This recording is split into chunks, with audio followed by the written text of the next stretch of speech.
I'm Aaron from PhoneDog.com, and let's say you want that Nokia Lumia 800, but you don't want to import it at high rates from overseas. You know, you're paying $500 or $600. You're not getting that carrier subsidy. If you want a great Windows phone this holiday season that's pretty packed to the gills with features, take a look at the HTC Radar 4G. Now, this is available now on T-Mobile. It's packing a 1 GHz processor, a 3.8-inch display, a front-facing camera, has a rear camera as well that shoots video at 720p. So it may not be the highest-end device, but in terms of Windows Phone, it's got enough to get the job done. Now, is this a device for you? We'll take a look in the review, but first, I'm going to give some love to my boys at Best Buy Mobile. When you go into Best Buy Mobile to get this device, you'll walk out without dealing with rebates, dealing with paperwork, waiting 8 to 10 weeks, or whatever it is now, 3 to 5 weeks, depending on the carrier, to get your mail-in rebate back. You won't deal with debit cards. At Best Buy Mobile, you'll get the after rebate price on this HTC Radar 4G or whatever phone you get this holiday season. Let's take a look at it. HTC Radar 4G. So messaging aside, let's take a look at the email client, just because I want to show you how simplistic Windows Phone is. If you're coming from something like Android or you're coming from iOS, even iOS, as simplistic as people claim it to be, it's definitely a nice look and feel here. You can see, scroll over to see urgent, all on red flagged, and I can show you a sample message here. So no reply music at Google, and of course transitions are nice and easy and very quick. They've done a great job with the transition effects. You can see how quickly it moves between portrait and landscape mode. And I've been very pleased with it. And of course, to download pictures, all I have to do is click on it. It'll show downloading. And this brings up one little pet peeve about the OS that I don't care for, and you can't change it, which is very frustrating as well. So I'll wait for this to finish downloading so you can see what I'm talking about. You can see when I want to see 4G, I want to see the signal strength indicator, the battery life meter, what's running, Wi-Fi. I can pull that down and it shows it there, but it always goes away. It doesn't. There's no option to actually leave it on the display like that. You can see it pops back up and just leaves the time. So I'm constantly scrolling up and down to see, just in case, maybe I don't have network connectivity, maybe I don't have 4G, maybe Wi-Fi isn't connected. So that's a little minor thing in the settings that I don't care for. But let's take a look at the browser and load up PhoneDog. You can see down here the browser drawer, or the browser title thing has been moved down, and we'll go to PhoneDog.com. Browser title thing. That's probably the worst example or worst comparison I've ever said. So you got your stop button here. And then, of course, here you can see tabs, recent favorites, add to favorites, share page, and settings in your advanced settings. So you can see here's loading up again 4G connectivity, but it's HSPA plus with a theoretical peak of 14.4 megabits per second. You're never going to see 14.4 megabits per second. It's going to be, more in the, let's say, 3 to 5 megabits per second range, most likely, with assuming speeds are decent in your area. So here's the PhoneDog page, and it's loading up right now. We'll wait for it to finish. But you can see, even while it's still loading, pinch to zoom, very responsive, so no flash capabilities in this browser, but still incredibly responsive with the pinch to zoom, and very easy to open up a second window. So I can go to a new tab if I want to, and load up a second page. And then when I want to go back, I can come right over here and pick up where I left off on PhoneDog. So you can see, again, pinch to zoom, incredibly responsive, and the transitions are nice and fast. There we go, PhoneDog's loading up. And nice and quick, and of course you can see my pretty face. So quick and easy to use with little to no lag in the browser. One of the best web browsing experiences I've ever worked with on a device. That said, there's no flash in the browser, so of course you won't see the advertisements or anything that's flash capable in the browser itself. Let's take a look at T-Mobile TV as well. Excuse me. And I've got a little itch in my throat for some reason throughout this review. So T-Mobile TV loading up right now. This comes pre-installed on the device, but it is an additional $10 per month, so keep that in mind. And just kidding, apparently it's not going to load up. T-Mobile TV apparently doesn't want to cooperate here. I keep trying to load it up, and it's not wanting to start up. So if it keeps doing this, we may skip it. I'm not sure why it's doing that right now. It was loading fine a minute ago, but it seems like it's doing its thing right now. So let's go ahead and jump straight into the camera. And of course you have a physical camera button on this device. So I'll press and hold that, and we'll go ahead and go into the camera. And you can see our 5 megapixel camera with 720p HD video recording capability. So we'll bring over something, maybe some detail, so we can take a picture of it. Let's say, let me find something here on my desk. Let's see, probably shouldn't bring over that confidentiality agreement. That would probably not be a good thing to put on camera. And so we'll just bring this over, for example, so you can get an idea of what up-close text looks like. So we'll bring in the camera here and half press to focus, full press to take the picture. And again, just a very easy picture-taking device. So you can see, again, I can come over here, focus, take a picture. quick and easy. And of course, they've shown this in advertisements for Windows Phone as well. Some of these are focusing, some of these aren't. But you've got your options over here to change to camcorder, to change to the front-facing camera as well.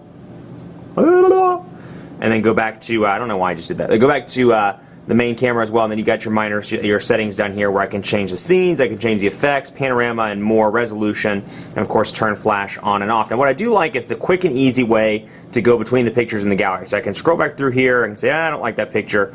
I can delete it. It's a very fast camera experience, which again they show on the commercial as the guys are jumping out of the plane.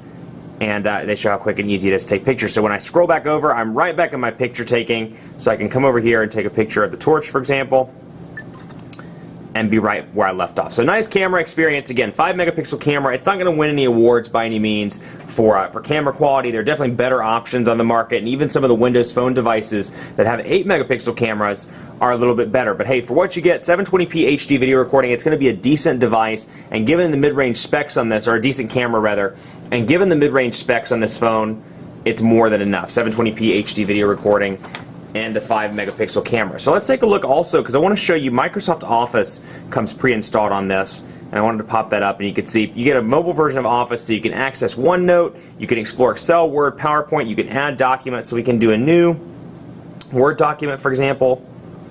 Hey there, how are you? And take a look at the transitions, how quick and easy they are. Now this has always been kind of interesting to me. There's some dead space over here, and of course it's for the network connectivity icons, but still, for a 3.8-inch display, I kind of hope the keyboard would stretch all the way out because it's a smaller display as it is, and you know, I'd like to see more screen real estate devoted to the landscape keyboard. Now that said, you know, of course, Word and Excel and PowerPoint, so I don't want to spend too much time on that, but I'm saying you could edit mobile documents, you can take a look at documents that you get via email, and more. So it's nice to have that pre-installed. And of course, Notes is just an HTC application that comes with the device. We can load this up so you can get an idea. Notes, I think I did this one earlier. Hi. I can say hi there, or maybe this one came with it. Hi there. How are you? And I can save it with the terrible spelling. And once I save it, it's going to paste it right back there on the wall, and you can see hi there. How are you? So kind of cool little animations and nifty little graphics. I did find that particularly interesting. I thought that was pretty cool. But let's take a look. Windows Marketplace just passed 40,000 apps. At least that's the news this week. And so when you come in here and you have HTC apps, you have apps, games, music, and podcasts. You can do it all from the Windows Marketplace. So you can scroll over here and see apps. I can see my games, music, and more. And I can go into HTC specific apps. And this kind of brings up, you know, kind of the widget version, if you will, of Windows Phone. It brings up HTC Hub, HTC Watch, all these things that you may know from Photo Enhancer, lists, notes, things you may know from the Android devices. Calculator brings it over so you can use these as applications, because again, there aren't any widgets in Windows Phone, and Microsoft's pretty stringent about the customization. So this is HTC's workaround. And any of the other, I'm not singling out HTC, any of the other manufacturers, that's their workaround as well, is to install or to offer applications in Windows Marketplace. So you can see they definitely made some improvements to this versus when it first came out. So I can come over here to Marketplace Search, take a look at Twitter and apps and games, and I can see the official Twitter application. I can scroll down and have Seismic, Fart Nukes Free if that's your thing, Tweetcaster, Bubblegum, and more. And I can scroll over and see music that has Twitter in it. I can see podcasts that has Twitter or has Twitter written in it somewhere in the title or in the author's name. And I can go right back to apps and games. It's nice that it organizes it out like that. It looks much better, and I've been really impressed with it. And again, 40,000 apps is a far cry from, you know, the around 300,000 that's in the Android market, and then around 500,000 that's in the App Store. But still, definitely a solid start given the fact that this platform is about a year old when you look at it. I mean, 40,000 apps in a year, definitely good, and I expect it to continue as time goes on. Now, the Lumia 800, one thing I really liked about it is the fact that Nokia packed in Nokia Maps and Nokia Drive. Now, you get Maps over here as part of Windows Phone 7, but you can see it'll bring me down to Charlotte, where I'm at here, right in the middle of the city, and you can see me, search, directions, and scout. I can show traffic, which actually I do want to see because it'd be interesting to know with Thanksgiving. Looks like the interstates are fairly clear, so that's good. Everything looks good. 485 is pretty clear. 277 is clear as well. You see a little bit of a delay there. Of course, that's usual for 4 o'clock in the afternoon. But you can see, you know, pretty quick, easy to load up, and again, very fast in terms of pinch to zoom capabilities. That said, I like the official Drive application because I could do voice navigation out of the box on the Nokia device. So Wish that would come to some of the T-Mobile, some of the HTC devices, the Samsung devices, and hopefully we'll see, you know, some applications like that as Nokia enters the U.S. marketplace. Hopefully that'll kind of be a competition point for HTC and Samsung. So all in all, pretty decent little device. Excuse me. Decent device that I've been very pleased with. It looks good.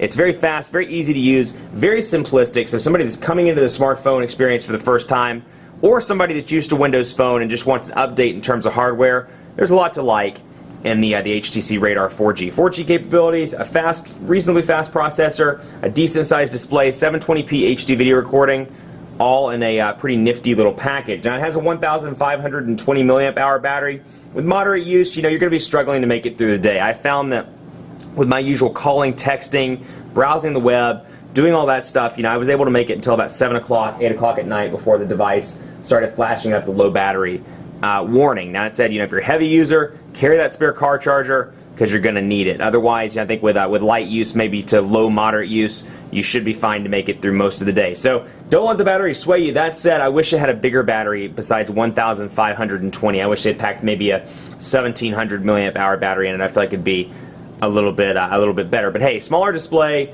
smaller battery, smaller device, it all makes sense. Much more coverage to come on PhoneDog.com with the HTC Razor. It's been a busy week. HTC Radar 4G on the site, so keep it locked on PhoneDog.com for that. Be sure to like us on Facebook as well. Facebook.com/PhoneDog. We're always doing cool things on there. We're doing giveaways. The editors are on there. We love to chat with you guys. Check it out, Facebook.com/PhoneDog. Follow me on Twitter as well. Let me know what you think of this. You either have this device or you want it, and you have questions about it. You think it's the best phone ever. You hate it. Hey, let me know. PhoneDog_Aaron, and on Facebook at Facebook.com/PhoneDogAB. Thanks for watching. Hope everybody has a happy Thanksgiving, and we'll see you back here really soon.